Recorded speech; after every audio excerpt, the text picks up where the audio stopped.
Paisano! What is going on, ya mooks? And welcome to my review for the Many Saints of Newark, New Jersey. Yeah, I know that's not in the title, alright? But New Jersey, it's a place that's dear to my heart. The Bruce Springsteen, the boss.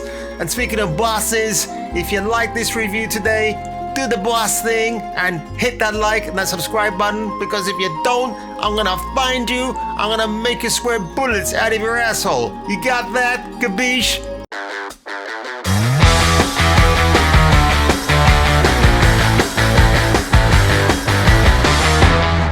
This is directed by Alan Taylor. The same dude helmed some very memorable episodes of Game of Thrones, but then gave us that piece of shit called Thor Dark World. You know, I gotta say the casting in this film is top notch. Like Vera Farmiga as Livia Soprano, she is absolutely dynamite. Granted, she's not in many scenes, but when she crops up, she's incredible. You've seen the trailer footage of her already, but the scenes she gets to chew on, she just chews them and spits them out and is like, give me my next piece of dialogue, Mr. David Chase. And then you got Johnny Soprano, as played by the great man himself, John Bernthal. Leslie Odom Jr. as Harold McBrayer. Excellent, really good choice for that particular role. Now, speaking of great performances, really the reason why we went to see this film was to see Michael Gandolfini playing his father, the late great James Gandolfini, as Tony Soprano, and the boy does a great job. Granted, we don't see him until the second hour of the movie, but when he pops up, he is fantastic. Riveting from start to finish. Yeah, I'm just sat there thinking, oh my god, that is James Gandolfini's son. He's the spitting image of his dad. It is unnerving, it's spooky, but it's utterly brilliant, and I love that shit. It is so good. This kid has got a great career ahead of him. Honestly, I don't think he can possibly go any wrong. I mean, he's a stable lad. His father left him a massive fortune before he sadly passed away. Okay, one thing to point out right here is that this film is set against the backdrop of the Newark race riot of 1967, and we saw a similar theme of police brutality against black African Americans in the recent Candyman movie too, which I think spoiled that film quite a bit. And again, it's Hollywood doing this thing now where they want to bring a BLM/woke element into the story proceedings. Surprised that somebody like David Chase would even do this. So when the riots start, basically you don't see many casualties of the aftermath of what's happened. You see very little military presence, but it seems to be very one-sided in how the rioting is predicted. So for me, I don't think it was kind of needed for the story. They could have probably have done this story in a different way without bringing that element, the BLM element, into this. It doesn't kind of make sense. Now, this presents a double standard because much later on, there's a torture scene that takes place in the garage where the Soprano family hold down a black African-American gangster trying to elicit information out of him. The way they do it is extremely brutal. Not even the police would go down this route, I believe, but nobody would bat an eyelid about that. So to me, that was just kind of a bit like, oh, I don't know. Now, Ray Liotta, bless his heart, doesn't appear once, but twice in the same movie. First of all, playing Dickie Moltisanti's father, a crude, lewd alpha male, and then suddenly he appears also as his twin brother in prison. So you've seen that part in the trailer, but I can't accept this sloppiness and laziness from top Hollywood writers. I can accept the fact that in Die Hard 3, Hans Gruber's brother, Simon, "Jawohl, Mr. McLean, you will do exactly as I tell you.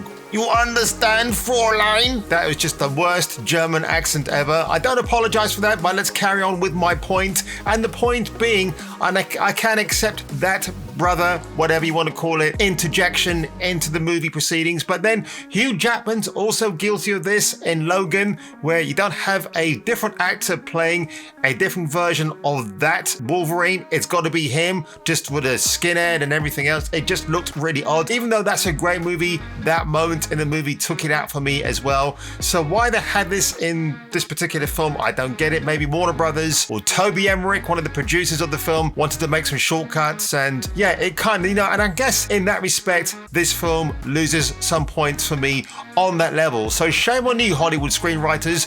you can do better. I'm not echoing Sam Wilson from Falcon and Winter Soldier because, God, that's another show I don't want to talk about anymore. Nightmares! I will say the soundtrack of this movie is absolutely fantastic, from Gil Scott-Heron to Van Morrison and the Rolling Stones, because of course if you're echoing Marty Scorsese, because he uses a lot of Stones tracks in his gangster movies too, then you're going to do it right here. But it kind of feels like a poor man's version of Scorsese's efforts in some ways. But I'm not saying that this film's completely bad. It's not. There are many good elements about it, which I've already highlighted. Now that nicely leads me on to my final part of the review, which is I do have the box set of The Sopranos. I wanted to watch that before this film came out, but as usual, life and other shit just gets in the way, and I'm only just halfway through season 1, so now a couple of friends of mine will be laughing at this when they clock this review. But it's one of those things. But honestly, you can watch this film by itself without having seen The Sopranos, and if you have some familiarity with that universe, you can easily watch this movie as a standalone and your judgment will not be affected by it whatsoever. But of course, if you're a real proper die-hard Sopranos fan, I'm a semi-die-hard fan, then you will probably get a lot of Easter eggs and, I don't know, deep dives from this particular movie, which some people have said it feels like it's a pilot for something else. Basically, this can only go in one direction. Don't make a sequel, actually make a series on HBO Max. So maybe do like 1 or 2 seasons, see how it goes, have Michael Gandolfini reprise his role as young Tony Soprano. That could hit home with not only the current legion of fans, but a brand new fans as well. That is a way they could possibly go. So I did say to my friend last night, I feel this is the best film I've seen all year. Now, when I say it's the best film of all year, is it a perfect film? Not entirely. Like I said, there are a few things that kind of hold it down for me from being an absolutely blinding experience. It is a good film. It has great moments in it. This was a good time. I enjoyed it. I thought Nivola was great in the lead as Dickie Moltisanti. Obviously, Michael Gandolfini is an exceptionally brilliant, talented actor. He's definitely got his father's mannerisms and his traits, and he's obviously inherited the acting gene. And he does a fantastic job in it all the way through when we get him on. Shane they brought him in late into the proceedings. I'd like to have seen him in earlier, but I kind of get the focus is not about him, but it's about his uncle Moltisanti, as played by this gentleman here, who I've already mentioned. So you hobos, what's my final rating for that Many Saints of Newark, New Jersey? I know, I keep saying New Jersey, but it sounds really good and it gets me in the mood. You know what I'm saying? Like me and my missus. But I will give this movie a 7.5 out of 10 meatballs. Bada bing, capiche, you got that? Hopefully you will subscribe down below. You see that button right there? You give a good old smack. So what are you waiting for? 明日じゃない